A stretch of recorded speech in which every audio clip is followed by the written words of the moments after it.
अस्सलाम वालेकुम रहमतुल्लाहि व बरकातुहू। बिस्मिल्लाहिर्रहमानिर्रहीम। हाँ जी डियर स्टूडेंट, क्या हाल चाल है। उम्मीद करता हूँ कि आप सब अल्लाह पाक के फजल करम के खैरियत से अल्लाह पाक के फजल करम से सब खैरियत से होंगे।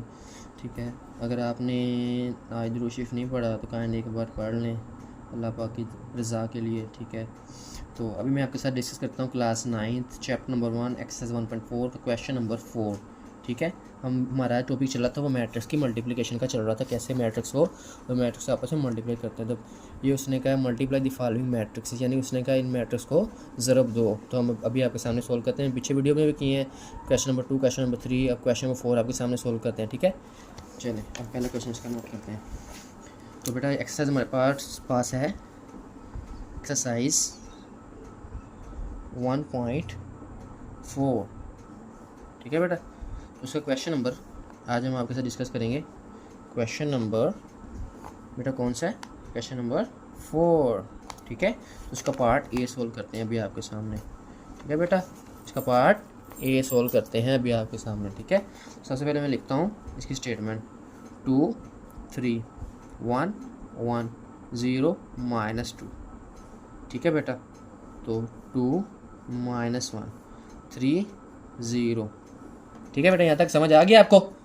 ठीक है, अब यहाँ से पहले मैंने बताया था आपको रो लेते हैं और यहाँ से कॉलम लेते हैं। ठीक है, अब रो की जो पहला रो का नंबर होता है तो और कॉलम का पहला उसको आपस में ज़रब देते हैं, फिर रो का दूसरा नंबर होता है और कॉलम का दूसरा होता है उसको आपस में ज़रब देते हैं। इसी तरह फिर दूसरे रो लेते हैं, इस तरह पहले से सारा सिलसिलाकार चलता जाता है। अब आपके सामने मैं सोल्व करता हूँ। बेटा मैं 2 को 2 से ज़रब दूंगा, ये पहला रो का पहला नंबर और कॉलम का पहला नंबर उसको आपस में मल्टीप्लाई करते हैं। तो अब मैं 2 को 2 से ज़रब दूंगा, बेटा कितना बनता है? 2 2 4 और 3 को 3 से दूंगा, बीच में आपको बताया था प्लस आती है, तो बेटा ये हो गया मेरे पास 9। ठीक है, अब 2 को मैं -1 से दूंगा तो -2 और 3 को 0 से दूंगा तो 0 हो जाएगा। ठीक है, अब इस तरह मैं दूसरी रो लूँगा और इनसे ऐसे ही मल्टीप्लाई करूँगा। अब मैं 1 को 2 से ज़रब दूंगा तो क्या आता है मेरे पास? 2 आएगा। ठीक है, और 1 को 3 से ज़रब दूंगा बेटा तो बीच में प्लस है तो 3 ही मेरे पास आ जाएगा। ठीक है, उसके बाद बेटा मैं इसको दूंगा -1 और 1 को दूंगा तो भी -1 आएगा मेरे पास।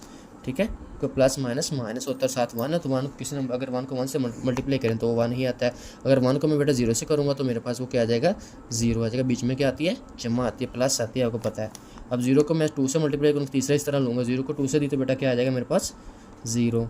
और अगर बीच में प्लस आएगा ब्रैकेट डालूंगा, कोई नेगेटिव है, -2 को 3 से दे तो 3 6, साथ माइनस है तो -6। ठीक है, यहाँ तक समझ आ गई। अब 0 को 1 से दूंगा बेटा तो क्या आ जाएगा मेरे पास? 0। और -2 को जब 0 से दूंगा तब भी 0, क्योंकि 0 को जिस नंबर से ज़रब दें तो आपको पता है उसका आंसर हमारे पास 0 ही आता है। इतनी समझ आ गई आपको? अब नेक्स्ट मैं आपके सामने इसको सोल्व करता हूँ। अब 9 में अगर 4 जमा करूँ तो बेटा 13 हो जाता है मेरे पास। अगर -2 में अगर 0 ऐड करूँ तो -2 ही रह जाएगा, माइनस का 2 ही रह जाएगा। अगर 2 में 3 ऐड करूँ तो बेटा 5, और अगर -1 में +0 ऐड करूँ तो बेटा क्या आता है मेरे पास? 0 आ जाता है। ठीक है, और अगर 0 में -6 ऐड करो तो -6 ही रह जाएगा, क्योंकि नेगेटिव है। 0 में अगर 0 ऐड करें तो 0 ही आ जाएगा। उम्मीद करता हूँ कि आपको ये क्वेश्चन समझ आ गया होगा। अब इसका नेक्स्ट पार्ट आपके सामने सोल्व करते हैं। बहुत ईजी है, आपने टेंशन नहीं लेनी। ठीक है ना, बहुत अच्छे तरीके से आपको समझाऊंगा कि आपको एक एक चीज़ की समझ आ जाए और आपके कंसेप्ट सारे क्लियर हो जाएँ, चाहे क्वेश्चन यहाँ से हो या क्वेश्चन जहाँ से मर्जी बना हो। तो आपको पता होना चाहिए कि मैट्रिक की मल्टीप्लिकेशन होती कैसे है और हम उसको कैसे सिंपलीफाई कर सकते हैं। ठीक है बेटा, यहाँ तक समझ आ गया आपको? अब नेक्स्ट मैं आपके सामने इसको सोल्व करता हूँ।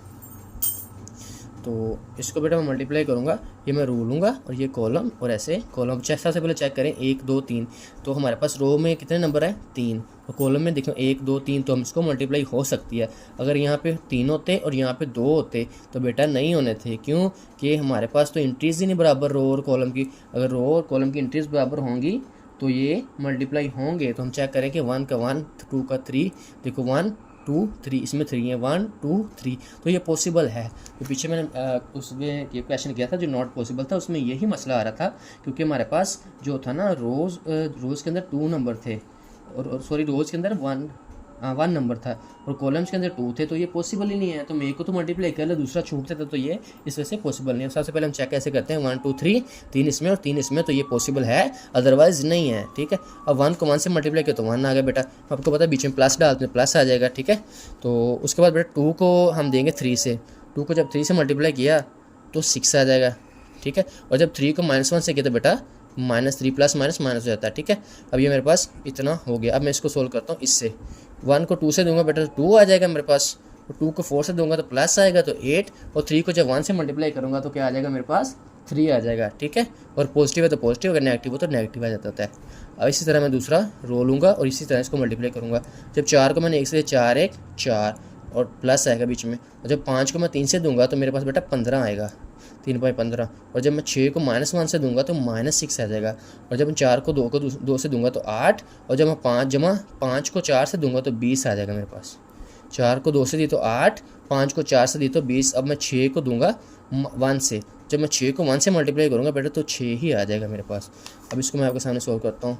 अब बेटा देखो 1 + 6 7, 7 में से -3 निकाला तो बेटा 4 आ जाते हैं हमारे पास, ठीक है। यहाँ तक आगे समझ है आपको। आगे देखें बेटा 2 और 8, 8 में 2 जमा करें तो 10, और 10 जमा 3 13, ठीक है। अगर 4 में 15 में 4 ऐड करें तो 19, 19 में अगर -6 निकाल दे तो बेटा 13 आ जाता है हमारे पास। और अगर देखें 20 और 8 28 हो गया, और 28 में 6 जमा करें तो 2 30 और 4 34, ये हमारे पास 34 आ जाएगा। यहाँ तक स्टूडेंट्स आपको समझ आ गई है, ठीक है। अब इसका मैं नेक्स्ट पार्ट आपके सामने सोल्व करता हूँ। बहुत स्लो करवाऊँगा, अच्छे से करवाऊँगा, इसको थोड़ा सा गौर कीजिएगा तो आपको ना समझ आ जाएगी। इसमें कोई मसला नहीं है, ना कोई मुश्किल काम है, ठीक है ना, कोई मुश्किल काम है नहीं इसमें। बस आप थोड़ा सा अपने आप कंट्रोल करके बैठें और इन्जॉय करें लेक्चर को, ठीक है। अब इसका मैं पार्ट सी सोल्व करता हूँ आपके सामने। तो बेटा उसने दिया है 1 2 3 4 -1 1, ठीक है बेटा। 1 2 3 4 5 6, क्या तक बेटा समझ आ गया आपको, ठीक है। अब बेटा सबसे पहले मैंने कहा था जैसे रो लेना है और उससे कॉलम लेना है। उससे पहले हमें चेक करना है कि रो में कितने नंबर है, 1 और 1 2, ठीक है। अगर रो में 2 है तो कॉलम में कितने होने चाहिए, उसमें भी हमारे पास 2 नंबर होने चाहिए। हम चेक करते हैं 1 और 1 2, हाँ अब ये पॉसिबल है। अगर यहाँ पे 3 होते तो ये पॉसिबल नहीं होना था। अगर यहाँ पे रो के अंदर 3 नंबर होते और कॉलम के अंदर 2 नंबर होते तब भी ये पॉसिबल नहीं होता। अगर हमारे पास रो के अंदर 2 होते और कॉलम के अंदर 3 होते तो भी पॉसिबल नहीं है। ये तो ओके होना चाहिए कि हमारे पास क्लियर होना चाहिए कि जितने पहले रो के अंदर नंबर है उतने ही पहले कॉलम के अंदर नंबर मौजूद होंगे तो हम उसको मल्टीप्लाई कर सकते हैं, अदरवाइज हम उसको ज़रब नहीं दे सकते, ठीक है बेटा। तो आपके सामने मैं सोल्व करता हूँ। और 1 को मैं 1 से दूंगा तो बेटा 1, और 2 को मैं 4 से दूंगा तो बेटा ये 8 हो जाएगा मेरे पास, ठीक है। इतनी समझ आ गई आपको, ठीक है। 2 को 4 से दी तो 8, इस तरह मैं इसको लूँगा। अब मैं 1 को 2 से दूंगा तो बेटा 2 आ जाएगा मेरे पास, ठीक है। और 2 को मैं दूंगा 5 से तो बेटा ये हो जाएगा मेरे पास 10, बीच में प्लस आएगा। अब इसको मैं ऐसे तीसरे से मल्टीप्लाई करूँगा। अब मैं 1 को 3 से दूंगा तो बेटा 3 आ जाएगा मेरे पास, और प्लस 2 को मैं 6 से दूंगा बेटा तो ये मेरे पास 12 आ जाएगा, ठीक है। इस तरह मैं दूसरा रो लूँगा, इस तरह मल्टीप्लाई करूँगा। तब 3 को मैं 1 से दूंगा 3 1 3, और 4 को मैं 4 से दूंगा तो ये जमा का 16 आ जाएगा, बीच में जमा आती है, ठीक है। फिर 3 को मैं 2 से दूंगा तो बेटा ये 6 हो जाएगा, और जो प्लस आएगा बीच में, और 4 को 5 से दूंगा तो बेटा ये 20 हो जाएगा मेरे पास। इतनी समझ आ गई। अब नेक्स्ट बेटा, नेक्स्ट आपके सामने है। अब 3 को मैं 3 से दूंगा तो बेटा ये 9 आ गया मेरे पास, और 4 को मैं 6 से दूंगा तो ये मेरे पास 6 4 24 24 आ जाएगा, ठीक है। अब -1 को 1 से दूंगा तो -1 आ जाएगा, और 4 से दूंगा तो +4 आ जाएगा। इसको 1 को 4 से देंगे तो -1 को 2 से दूंगा तो -2, और 1 को 5 से देंगे तो बेटा 5 ही आ जाएगा हमारे पास। अगर -1 को 3 से दूंगा तो -3, अगर 6 को 1 से दूंगा तो 6 आ जाएगी, ठीक है बेटा। यहाँ तक समझ आ गई। मैं दोबारा रिपीट करता हूँ। मैंने 1 को 1 से दिया तो 1 आ गया, मैंने 2 को 4 से दिया तो 8 आ गया। इस तरह मैं इससे दूंगा। 1 को 2 से दिया तो 2 आ गया, 2 को 5 से मल्टीप्लाई किया तो 10 आ गया, 1 को मैंने 3 से मल्टीप्लाई किया तो 3 आ गया, और 2 को 6 से मल्टीप्लाई किया तो 12 आ गया। अब मैंने ये लिया 3 को 1 से दी 3, और 4 को 4 से दी तो 16 16 होता है, ठीक है। अब 3 को 2 से दी तो बेटा 6 हो गया, और 4 को 5 से दी तो 20 हो गया। अब 3 को मैंने 3 से रब दी तो 9 हो गया मेरे पास, और 4 को 6 से रब दी तो 24 हो गया। -1 को +1 से रब दी तो -1 आता है, 1 को 4 से तो 4 आ गया। अब -1 को मैं 2 से दूंगा तो -2, और 1 को 5 से दूंगा 5 आ गया। -1 को 3 से दूंगा तो -3, और 1 को 6 से दूंगा तो वो भी मेरे पास बेटा +6 आ जाएगा, ठीक है। यहाँ तक आपको समझ आ गई। अब मैं इसको आगे ऐड करता हूँ तो ये हो जाएगा सोल्व। 1 + 8 बेटा हो गया 9, ये तो कोई मुश्किल काम नहीं है, आपको पता है, ठीक है। 2 में अगर 10 में 2 जमा करें तो 12 हो जाता है, और 3 में 12 जमा करें तो 15 हो जाता है, ठीक है। और 16 में 3 जमा करें तो 19 हो जाता है, और 20 में 6 जमा करें तो बेटा ये कितने हो जाते हैं 26, अगर 24 में 9 जमा करें तो ये बेटा 33 हो जाता है मेरे ख्याल में। 24 में 6 जमा करें तो 30 और 6 3 ऊपर वाले, ये हमारे पास हो गया 33 इसको कहते हैं। अब देखिए आप सिंप्लीफाई कर भी सकते हैं कैलकुलेटर की मदद से, आप कैलकुलेटर पे लिख लें, आपको नहीं करना आता तो तब भी हो जाएगा। मल्टीप्लिकेशन आपको वैसे नहीं करनी आती, पहाड़े नहीं आते तो कोई मसला है ही नहीं मेरे जान, जिसको पहाड़े नहीं आते वो भी ये कर सकता है, क्योंकि हम कैलकुलेटर अलाउड है हमें, तो कैलकुलेटर हम यूज़ कर सकते हैं आपके सामने, ठीक है। अब 9 और 6 जमा करूँगा, बीच में 30 और 3 मैंने जैसे तार के साइड पर रखे तो ये 33 हो गया था मेरे पास। अब -1 और +4 बेटा मैं ऐड करूँगा तो मेरे पास 3 रह जाएगा, ठीक है। और -2 और +5 अगर मैं इसको सोल्व करूँ तो बेटा मेरे पास तब भी 3 रह जाएगा। -3 और +6 करूँ तब भी 3 ही रह जाएगा। आप कैलकुलेटर की मदद से कर लें, कोई मसला नहीं है, आपको कोई रोकने वाला नहीं है, कोई टेंशन वाली बात है ही नहीं है, ठीक है ना। आपने सबसे पहले टेंशन नहीं लेनी, तो ईजी हो गया, आपने समझने है। मैं कोशिश कर रहा हूँ कि आपको सारा इसका कंसेप्ट दे के जाऊँ आज ना, तो बट अल्लाह खैर करे, कोई नहीं। अब इसका क्वेश्चन नंबर D सोल्व करता हूँ मैं आपके सामने। बस आपने हमारे चैनल को लाजमी सब्सक्राइब कर लेना, जो भी सुने काइंडली हमारे चैनल को सब्सक्राइब ज़रूर कीजिएगा। ये इसने स्टेटमेंट दी हुई है। अब बेटा इसमें उसने बटा दे दिया, अब कोई घबराने वाली बात है ही नहीं है, ठीक है ना। अगर कोई होती तो फिर मसला होता। अभी सिर्फ उसने आपको डराने के लिए बटे में लिख दिया कि बच्चा डर जाए, आपने डरना तो नहीं है, ठीक है ना। उसने सिर्फ डराने के लिए दे दिया कि 1 नंबर बटे में दे दूंगा तो बच्चा घबरा जाएगा। और ये जो क्वेश्चन मैं आपको ये सोल्व करवा रहा हूँ, ये पेपर के पॉइंट ऑफ से व्यू से बहुत ही ज़्यादा इंपॉर्टेंट है। और जो ये मैं अभी क्वेश्चन नोट कर रहा हूँ, क्वेश्चन नंबर D, ये सबसे ज़्यादा इम्पोर्टेंट है। इसका चांस बहुत ज़्यादा होता है पेपर में आने में ये क्वेश्चन, क्योंकि वो बच्चों को इसलिए देता है कि बच्चा इसको देख के डर जाए और डर के कन्फ्यूज़ हो जाए और कन्फ्यूज़ होकर इसको कर ले गलत। पर हमने गलत नहीं करना, हमने क्यों टेंशन लेनी, तो है ही वैसा, हम देखेंगे इसको वैसे ही। अभी आपके सामने सोल्व करता हूँ तो आप इसको इजीली अंडरस्टैंड कर लेंगे, ये कोई बात ही नहीं है। वो तो बस चाहता है कि बच्चा डर जाए और डर के इसको गलत कर ले, ठीक है। अब हम सोल्व करते हैं। इसकी तरफ रो और ये कॉलम और ये कॉलम, सेम टू सेम वैसे काम। आपने बटे को देखे घबराना नहीं है। 8 को हमने 2 से ज़रब दी तो बेटा 16 आ गया, 5 को -4 से तो -20 आ गया। यहाँ तक समझ आ गई पिछला काम। अब इसको मैं दूंगा ऊपर वाले से। हमें पता है कि अगर ना बटा हो तो उसको जो इंट्रीज हो इसके नीचे क्या है हमारे पास 1, ये तो हमें पता है होता है, ठीक है। अब हम 8 को 5 से ज़रब दे दें तो 40 बटा, यहाँ पे सॉरी 2 है, 2 है यहाँ पे, ठीक है।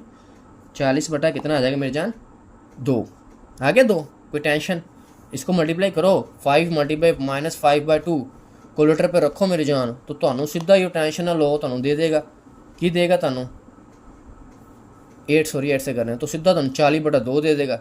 अगे सोल्व करो तो -20 दे देगा। इतनी समझ आ गई, ये टेंशन नहीं लेनी है आपने, ठीक है। और सॉरी प्लस डालेंगे बीच में मेरी जान, ठीक है। अब 5 को हम 4 से मल्टीप्लाई करूँगा तो मेरे पास कितना आ जाएगा, 20। यहाँ तक समझ आ गई आपको, तभी मेरे पास बेटा 20 ही आएगा। अब मैं इसको मल्टीप्लाई करता हूँ इसी तरह। 6 को 2 से दी तो बेटा कितना हो गया, 12। और 4 को 4 से दी तो माइनस है तो -16 हो जाएगा, ठीक है। यहाँ तक समझ आ गई। अब देखिए 6 को मैं 5 से मल्टीप्लाई कैलकुलेटर करो आप तो मेरे जान वो दे देगा -30/2। तो टेंशन वाली बात ही कोई नहीं, हमने क्यों घबराना है। अब 4 को जब 4 से मल्टीप्लाई करूँगा बेटा तो 16 आ जाएगा, और ये पॉजिटिव है तो पॉजिटिव का आ जाएगा। यहाँ तक तो बात खत्म।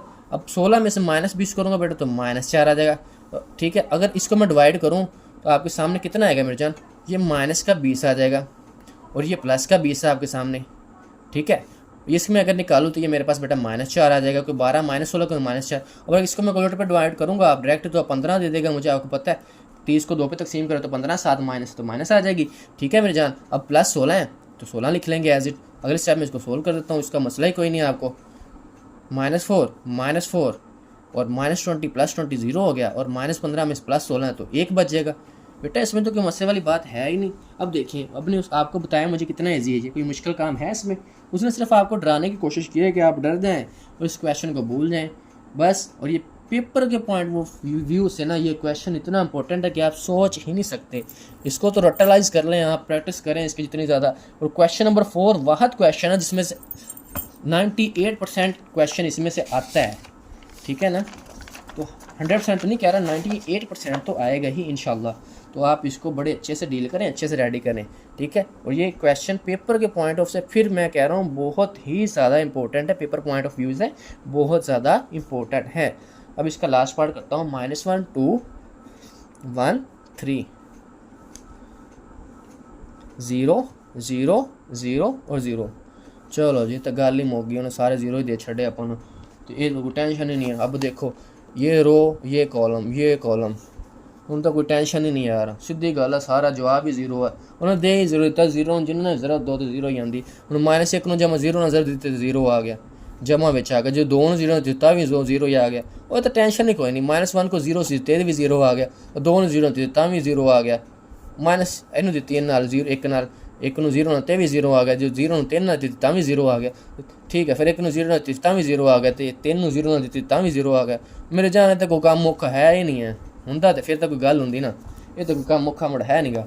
0 ਨੂੰ 0 जमा किया तो भी 0, 0 ਨੂੰ 0 जरब दो तो भी 0, जमा किया तो भी 0, जमा किया तो भी 0, जमा किया तो फिर भी 0 ही आएगा। ये तो कोई टेंशन वाला काम है नहीं सी, क्योंकि जवाब भी 0 से तब तुहानू पहले ही आंदा, तुसीं तो इन्ने इंटैलीजेंट बच्चे हो, तुहानू दस्सण दी लोड़ ही नहीं पैंदी सानू। इस तरह है कि नहीं, तुसीं है इंटैलीजेंट तो तुहानू टेंशन ही कोई नहीं है, इहदा जवाब ही 0, सीधा बंदे नूं पता लग जाता है।